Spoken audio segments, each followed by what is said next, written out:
আজকে আমরা যাবো কেদারনাথে। ঝোপঝাড়ের মধ্যে দিয়ে এই রাস্তা দিয়ে কিছুটা হেঁটে যেতে হবে, যা বাংলার কেদারনাথ নামে পরিচিত। কেদারনাথের পাশ দিয়ে বয়ে গেছে মন্দাকিনী নদী। তারপরে তখন থেকে কাজটা বন্ধ আছে, সম্পূর্ণ ভোলেনাথের উপরেই। হাজার হাজার টাকা খরচও করতে হবে না। আজকে খুব সকাল সকাল উঠে বেরিয়ে পড়েছি আর যাচ্ছি আপনাদের একটা খুব সুন্দর মন্দির দেখাতে।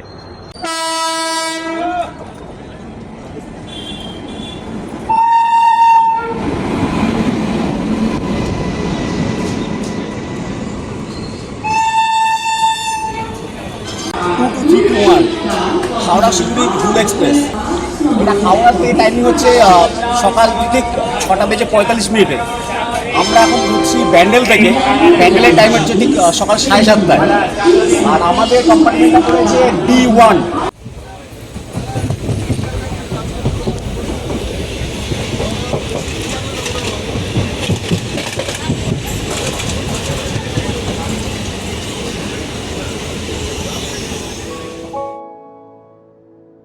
একে একে বর্ধমান, পানাগড় পেরিয়ে ট্রেন পৌঁছালো দুর্গাপুরে। দুর্গাপুর স্টেশন থেকে মোটামুটি 2 কিলোমিটার দূরে অবস্থিত এই মন্দির, যা বাংলার কেদারনাথ নামে পরিচিত।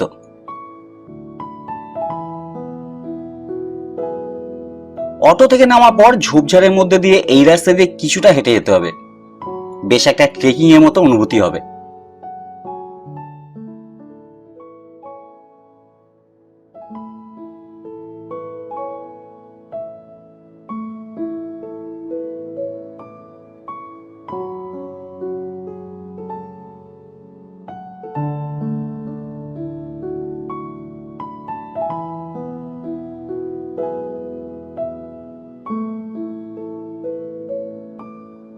তবে এখানে শীতকালে অথবা বর্ষাকালে আসাই ভালো, কারণ চৈত্রের গরমে এখানকার তাপমাত্রার পারদ ইতিমধ্যেই 40 পার করে ফেলেছে। বাংলার কেদারনাথ পশ্চিমবঙ্গের দুর্গাপুরের মধ্যেই যেন এক টুকরো দেবভূমি উত্তরাখণ্ড।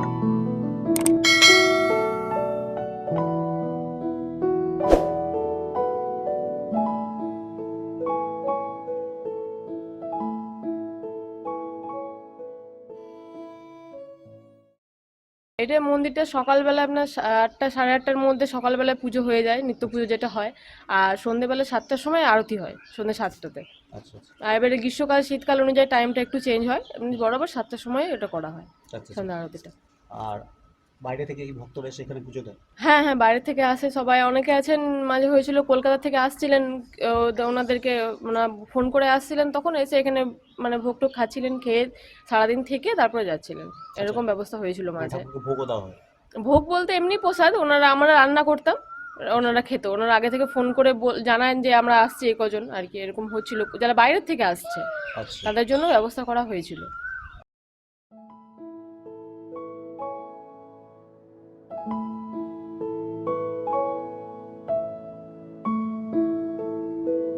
বিগত দশকে উত্তরাখণ্ডে ভয়াবহ প্রাকৃতিক দুর্যোগের পরেই এই মন্দির তৈরির পরিকল্পনা করা হয়েছিল।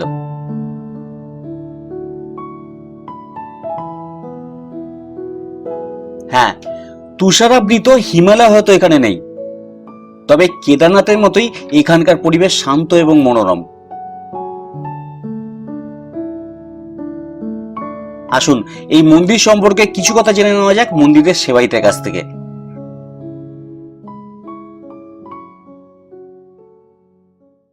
আমার নাম হচ্ছে মানব সেবক। আমি এই মন্দিরের সেবাই, মানে এখানে দুবেলা সেবা আমি করি। এটা হচ্ছে মনসামা এখানে আছেন। মনসামা হচ্ছে আদি।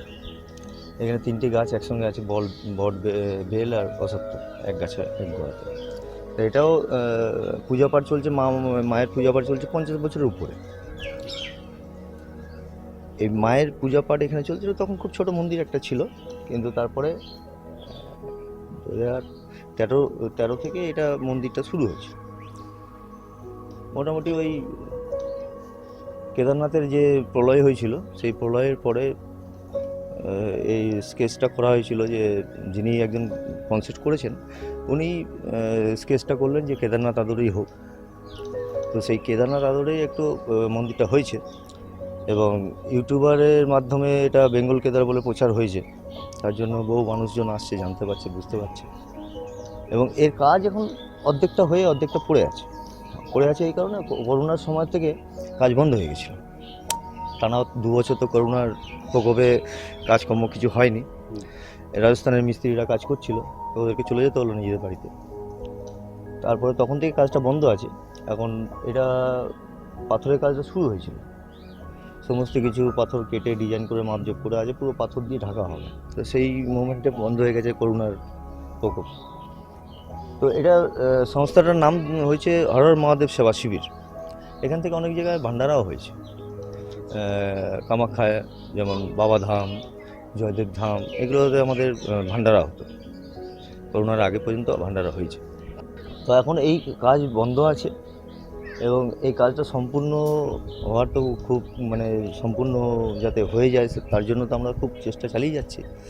এবং এখানে একটা পুরো সুন্দর একটা পরিবেশের পরিকল্পনা আছে।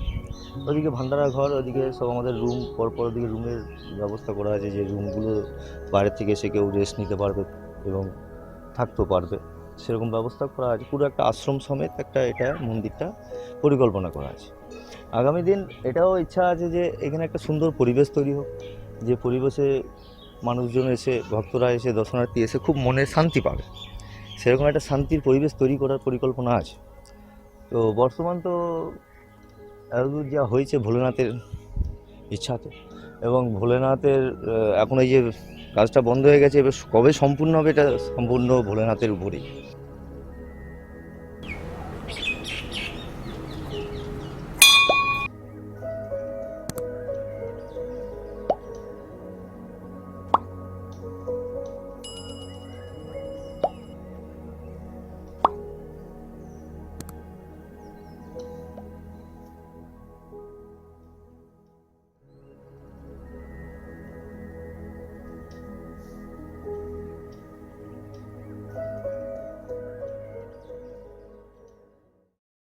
কি হলো তো কেদারনাথ দর্শন? বলেছিলাম তো, এই কেদারনাথ দর্শন করতে কিন্তু আপনাদের আগে থেকে টিকিট বুকিং করতে হবে না, বা হাজার হাজার টাকা খরচও করতে হবে না।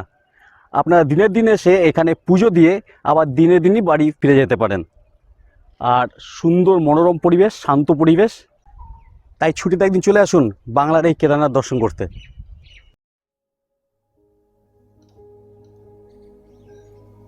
গত বছর কেদারনাথে যা ভিড় হয়েছিল তা ছিল রীতিমতো চোখে পড়ার মতো।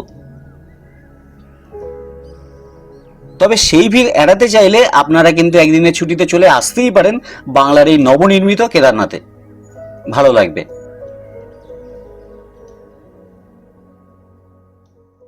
উত্তরাখণ্ডের কেদারনাথের পাশ দিয়ে বয়ে গেছে মন্দাকিনী নদী, আর বাংলার এই কেদারনাথের পাশ দিয়ে গেছে দামোদর নদ।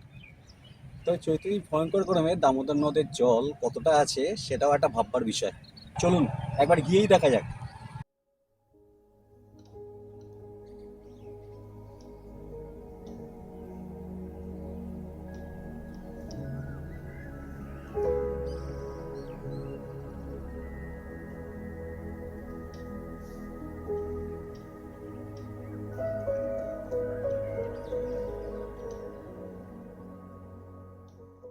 বাংলার কেদারনাথ সম্পর্কে আপনাদের কি মতামত জানান আমাদের কমেন্ট করে।